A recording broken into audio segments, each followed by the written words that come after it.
He was one of the architects in the ending of slavery in the British Empire, and he wrote one of the most famous and best-loved hymns ever sung, Amazing Grace.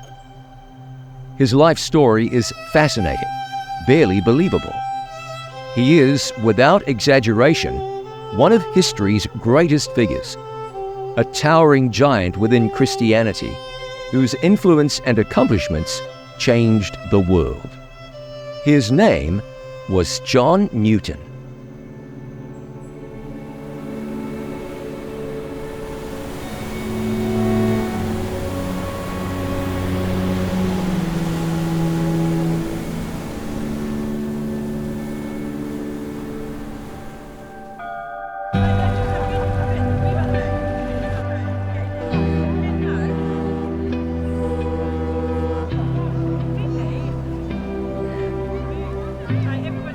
His early life was very definitely something of a contradiction, as the young man who knew far better tangled with some very considerable demons.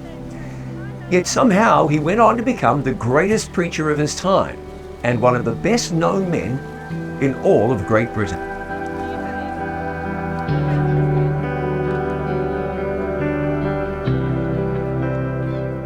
Newton was born in 1725 in an area of London called Wapping, which today would be regarded as a particularly rough area of London.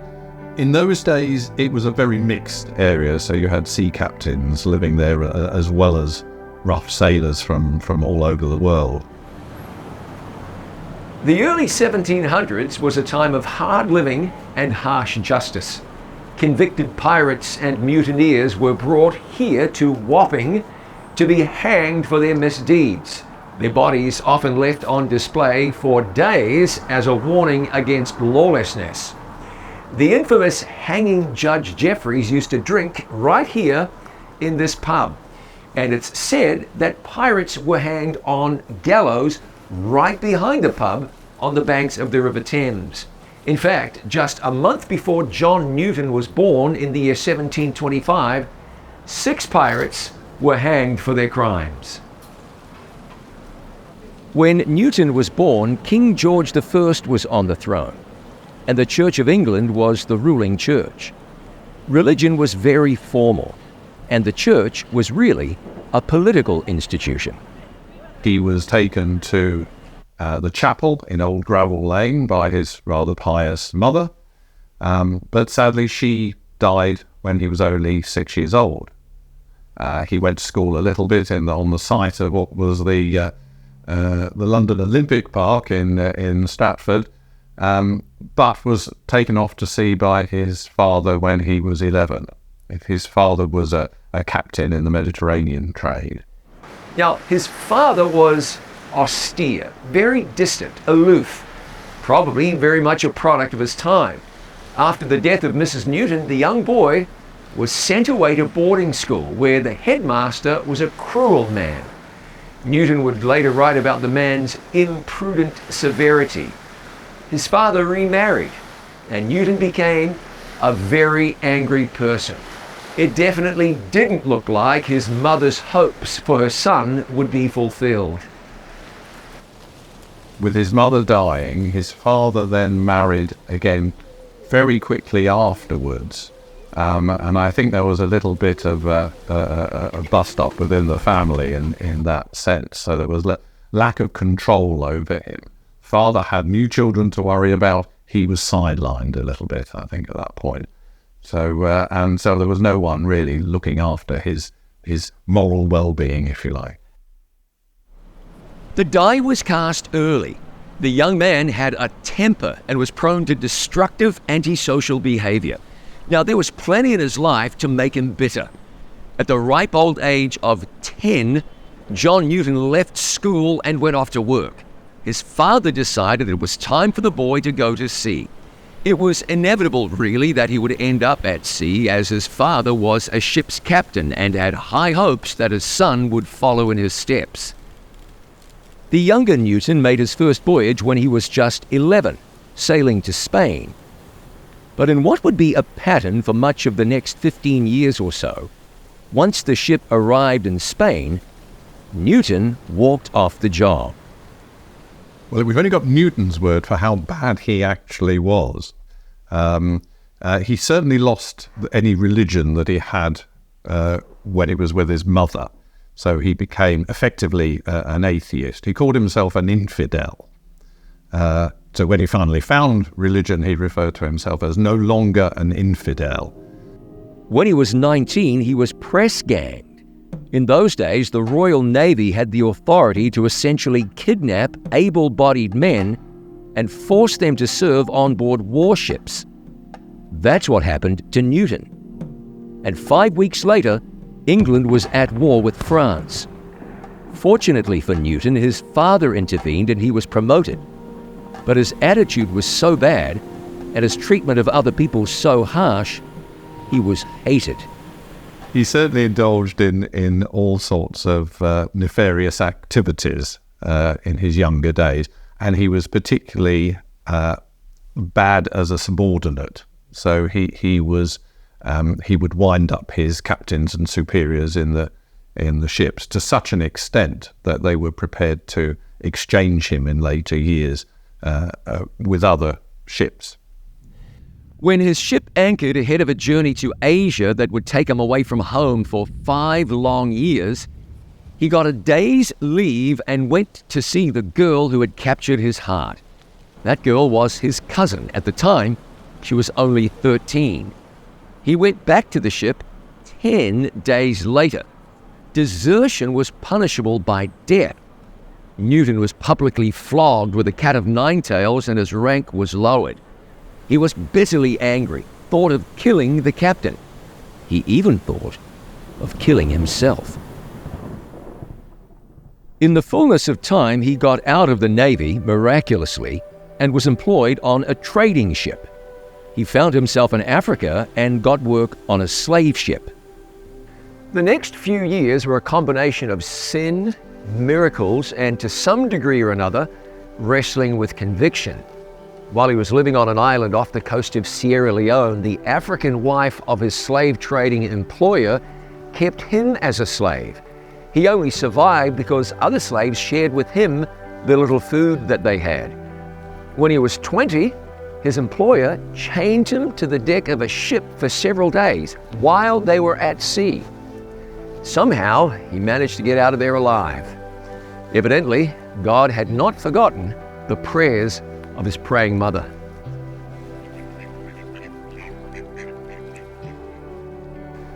But the worst was still to come for John Newton. Fortunately, so was the best. He'd become the captain of a slave ship, a minister of the gospel, and one of the most influential men in all of Great Britain. He'd write Amazing Grace, and then play a key role in the abolition of slavery. It's quite the story. I'll have more in just a moment.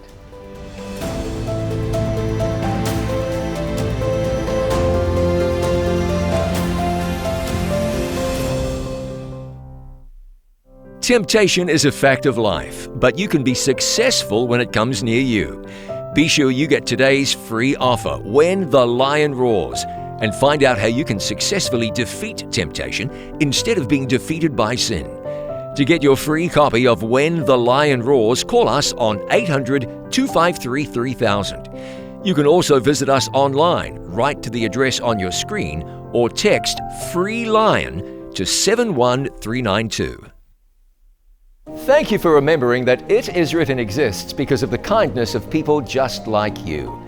To support this international life-changing ministry, please call us now at 800-253-3000. You can send your tax-deductible gift to the address on your screen, or you can visit us online at itiswritten.com. Thank you for your prayers and your financial support. Our number again is 800-253-3000, or you can visit us online at itiswritten.com.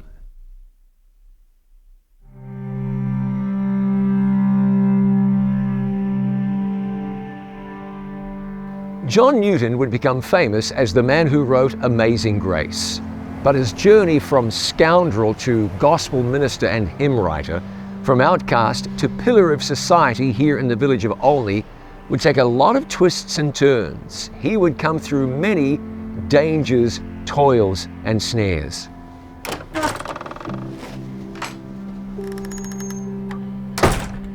This was the home of Newton's good friend and hymn-writing partner, William Cowper. Today, it's a museum dedicated to the two men. In the famous song he wrote, John Newton described himself as a wretch. Amazing grace, how sweet the sound that saved a wretch like me. You know, I'm sure there are poets and writers who overstate certain things for effect, stretch the truth, fabricate a little just to make a point.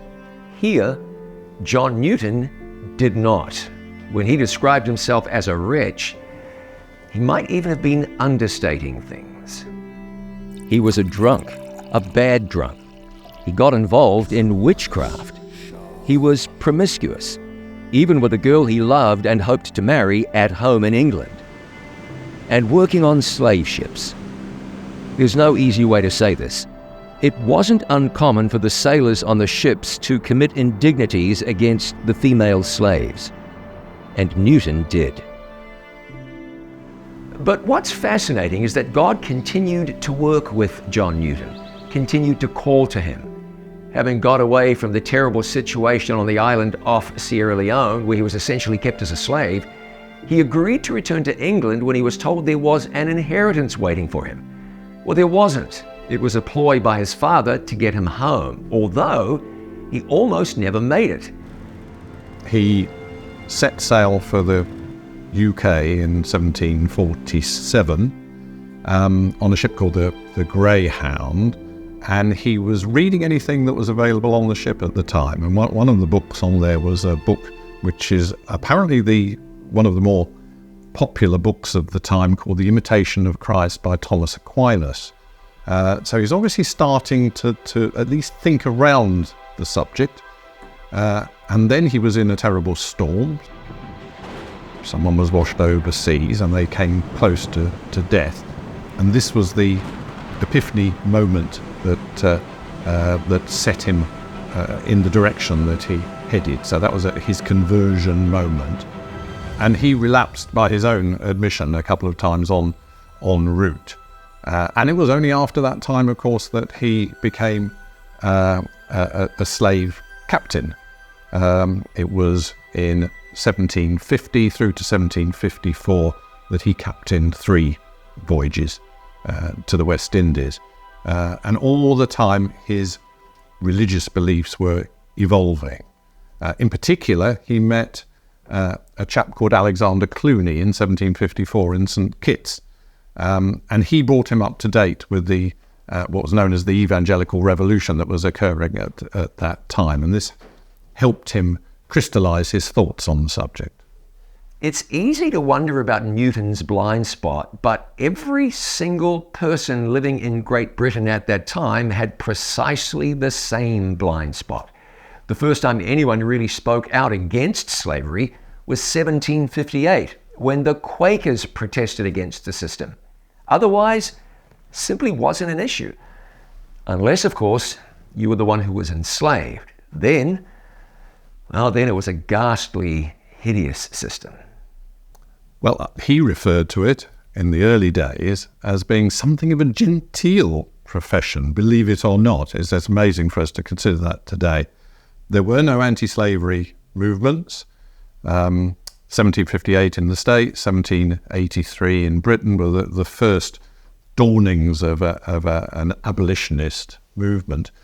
There was clearly some discomfort amongst the more sensitive captains at the time, and Newton started to evidence this within his authentic narrative sometime afterwards in 1764, but he was clearly uncomfortable with what he was doing. He was too familiar, he said, with the shackles and keys of the profession. So, but how they discussed the finer points of the evangelical movement while sitting on the top of a slave vessel is difficult for us today to get a grip of. Newton would make 3 voyages as a ship's captain. Even with a young woman at home he hoped to marry, even while conviction was fastening itself upon his heart, Newton arrived in Africa essentially as bad as he ever was. He was back to his old sins. He would later write, "The enemy prepared a train of temptation, and I became his easy prey." One thing we need to be honest about is that faith in God can be a messy business. Growth is difficult. It isn't always neat and tidy. In fact, it is rarely neat and tidy, which might be why Newton's story is so important. He went on to become genuinely a colossus in Christianity, but he didn't get there overnight. That's probably comforting to a great many people who are struggling today. Often a person decides to quit because of the struggles they're having, the weaknesses they see within themselves. They feel like a hypocrite. But why give up on yourself when God doesn't give up on you? "I'm not good enough," somebody might say. Well, no, that's true. But the gospel works when God works in you and His goodness is seen in your life. There's a huge difference. Paul wrote that the mystery of the gospel is Christ in you, the hope of glory. He also wrote, "It is God who works in you both to will and to do for His good pleasure." Newton was figuring out how to allow God to work in him.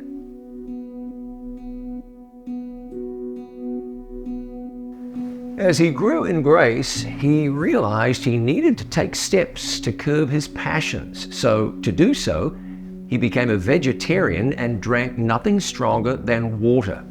What really helped his faith was meeting a Christian captain while on the island of St. Kitts in the Caribbean. Until then, he'd never really been connected with a church or a pastor or any kind of Bible teacher. Now he learned of justification by faith. He learned of the power of the gospel. Now he began to reflect on the cruelty of the slave trade. And as providence would have it, he experienced a medical event following which a doctor told him he could no longer sail. Newton was out of the slave trade. With his Christian faith growing, Newton became acquainted with some of the great preachers of his day. He attended services conducted by the great evangelist George Whitefield, an Anglican minister who became one of the founders of the Methodist Church. Newton heard Wesley preach as well, and was acquainted with the great man of God. So what would he do next? He was an out-of-work ship's captain until he got work in Liverpool as the surveyor of tides, essentially a customs officer, a long way from being an ordained minister. As it turned out, God had big plans for John Newton. Back in just a moment.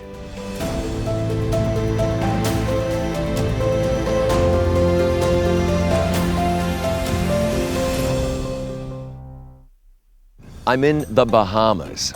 It's a slice of paradise, really. And as beautiful as it is, it's a place with a colorful past.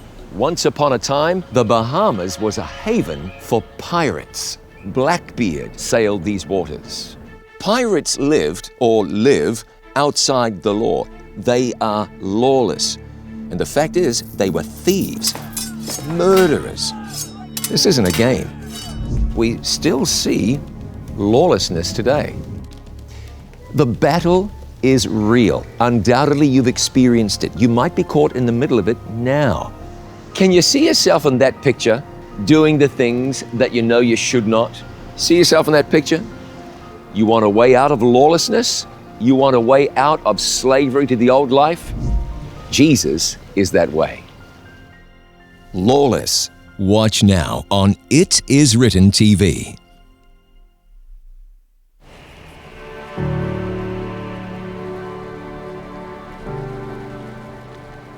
By now, Newton was married to Mary, or Polly as she was better known. It was a happy marriage. Newton was a devoted husband. But what was he in terms of Christianity? He essentially believed as a Methodist. Methodists at that time were part of the Church of England, so he was an Anglican. Having said that, he was very sympathetic to the cause of the dissenters. Dissenters were Protestants who wanted the state out of church matters. In fact, the first sermon Newton ever preached was at a dissenter meeting house in Leeds in Yorkshire, and it was not a success. It lasted all of 10 minutes before his mind went blank and he completely ran out of things to say. He was so discouraged, he thought he'd never preach again. Even though he'd taught himself to read biblical languages, the aspiring preacher hadn't attended school for ministers, and there was no way the establishment church, the Church of England, wanted to ordain him. Another thing that counted against him was his enthusiasm. If you wonder what that was, it's exactly what it sounds like. Newton was enthusiastic, and church authorities didn't like that. They thought he was too fervent about his faith in God. The last thing they wanted was a man in the pulpit who was evangelistic and passionate about what he believed. But after 6 years of waiting and praying, Newton was called into ministry, thanks largely to the intervention of the Earl of Dartmouth, the man after whom Dartmouth College in New Hampshire would be named. Newton had been asked to be an itinerant preacher for the Methodist movement, but he believed his future was with the established church, even if he did see some things a little differently. Ultimately, he was called to serve as the pastor of this church, the Church of England congregation in Olney in Buckinghamshire, about 50 miles northwest of London. Olney was a pretty rough place in those days, extremely poor, with 1,200 very poor lace makers. That was the core of the business in the town. It was basically supporting agricultural activities around. There would be a tannery and local craftsmen, but otherwise, a bit of a backwater. And it even missed the Industrial Revolution, really. No big industries were created here. So if you wanted to earn more money, you'd go into the big cities to earn it. It was estimated in 1700 that 40% of the population were non-conformist, which is very high in the country in those days. So we had Congregationalists, Baptists, Quakers and such like, with big congregations as well. And Newton got on very well with them. So it seemed to be quite a good place for him to start his career. So from the point at which he was sort of born again, his epiphany moment in 1748 on a ship in the middle of the Atlantic, it was another 10 years before he even started preparing for a career in the church, although he had studied the Bible and other texts a lot during that period.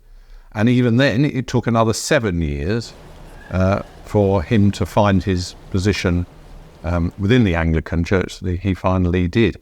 And he was turned down quite a lot on the way to getting his position here. So I think he would have been quite glad to have got something, his foot in the door, if you like, starting at the bottom, because he was only curate in charge here. He wasn't the full vicar, because in those days, the vicars tended to hang on to their positions and some of the money associated with the role.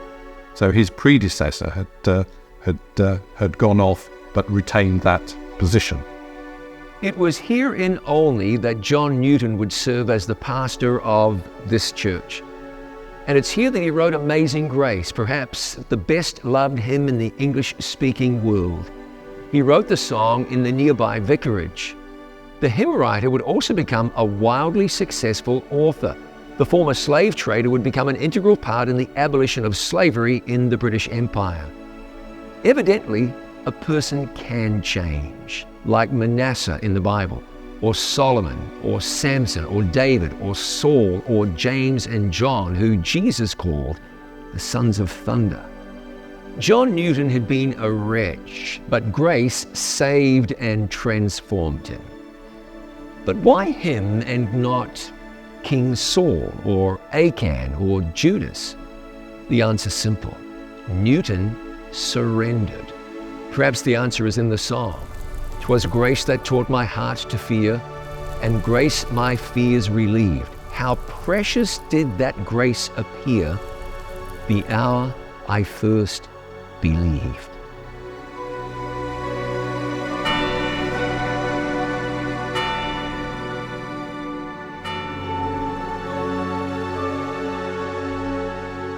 The story of the life of John Newton is a story of redemption. The story of a sinner powerless against sin, who found hope and forgiveness and poured his life into helping others find the same. A hymn written more than 250 years ago is still helping others to find redemption. A life lived carelessly at first was turned around, and Newton became a colossus. God still turns lives around, and He's willing to turn yours around. If you'll ask Jesus into your heart, the grace that transformed John Newton and gave him hope in this world and for the world to come will do the same for you. Temptation is a fact of life, but you can be successful when it comes near you. Be sure you get today's free offer, When the Lion Roars, and find out how you can successfully defeat temptation instead of being defeated by sin. To get your free copy of When the Lion Roars, call us on 800-253-3000. You can also visit us online, write to the address on your screen, or text FREE LION to 71392. Let me pray for you now. Our Father in heaven, we thank you today for grace. We thank you that you give a future to everyone who wants a future. We thank you, you are the God of forgiveness and cleansing. We thank you that you are the God of a new life, just as you gave Newton a new heart and a new life and a ministry. You'd do the same for anyone willing. You'd give that person a new heart, a new life, and a purpose on this earth. Friend, if you would receive the grace that God offers when you invite Him into your heart right now, Heavenly Father, take that heart, take that life, fill that person with your presence. Give that person hope not just in this world, but for all eternity. That when Jesus returns, the one who has opened up his heart or her heart to you right now will spend eternity in your presence. We look for that day. Keep us until then by your grace. We pray in Jesus' name, amen. Thanks so much for joining me. I'm looking forward to seeing you again next time. Until then, remember, it is written, man shall not live by bread alone, but by every word that proceeds from the mouth of God.